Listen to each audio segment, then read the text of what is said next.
మన comedy star అల్ల నరేష్ అన్నది బచ్చనపల్లి మూవీ ట్రైలర్ రివ్యూ చూద్దాం రండి. అండ్ రీసెంట్ గా రిలీజ్ అయిన మూవీస్ ఆ ఒక్కటి అడుగుకి ఇంకా ఉగ్రం సినిమా ఇంత హిట్ అయినా తెలిసింది మనకి. అండ్ ఈ సినిమా క్లైమాక్స్ లో చాలా రక్తపాత ఉంటుందని మూవీ మేకర్స్ వాళ్ళు చెప్తున్నారు. అండ్ మూవీ రివ్యూస్ అప్డేట్ కోసం మన ఛానల్ కి లైక్ అండ్ సబ్స్క్రైబ్ చేయండి మామ. అయితే ట్రైలర్ లో మన అల్లరి నరేష్ అన్న అయితే ఈసారి డిఫరెంట్ లుక్ ఇంకా యాటిట్యూడ్ తో కనిపించబోతున్నారు. అండ్ ఈ ట్రైలర్ లో ఒక డైలాగ్ అయితే నాకు చాలా బాగా నచ్చింది. అండ్ డైలాగ్ వచ్చేసి, నేను ఎవరి కోసం మారను, నాకు నచ్చినట్టు నేను బతుకుతా. ఇంకా ఈ సినిమాలో చాలా ఎమోషన్ సీన్స్ ఉన్నాయని చెప్తున్నారు. అండ్ మన హీరోయిన్ అమృత అయ్య జై హనుమాన్ మూవీతో ఎంత హిట్ అయిందో తెలిసిందో మనకి. అయితే ఈ సినిమాలో మన హీరోయిన్ యాక్టింగ్ ఎక్స్ప్రెషన్స్ కి సినిమా చాలా బాగుంటుందని ట్రైలర్ చూసి అర్థమైపోతుంది మనకి.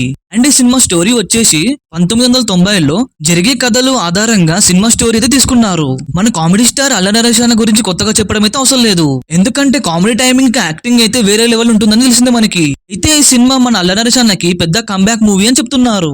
ఇంకా అల్లరి నరేష్ అమృత అయ్య వాళ్ళిద్దరు జరిగే మధ్యలో మాటల్లో ఇంకా రొమాన్స్ చాలా బాగుంటుందని ట్రైలర్ చూసి తెలిసిపోతుంది మనకి. ఇంకా ఈ సినిమాలో వాళ్ళ నాన్న గురించి మాట్లాడితే మన హీరోకి అయితే చాలా కోపం వస్తుందని తెలుస్తుంది మనకి. డైరెక్టర్ సుబ్బు మంగదేవి గారు పెట్టిన ఎఫెక్ట్స్ కి సినిమా అయితే వేరే లెవెల్ ఉంటుందని చెప్పవచ్చు. ఇంకా మ్యూజిక్ డైరెక్టర్ విశాల్ చంద్రశేఖర్ గారు ఈ సినిమాకి దిమ్మ తిరిగే బీజిఎం అయితే అందించారు. అండ్ ఈ సినిమా అయితే December 20కి రిలీజ్ అయిపోతున్నారు. ట్రైలర్ మీకు ఎలా అనిపించిందో చెప్పండి ఫ్రెండ్స్.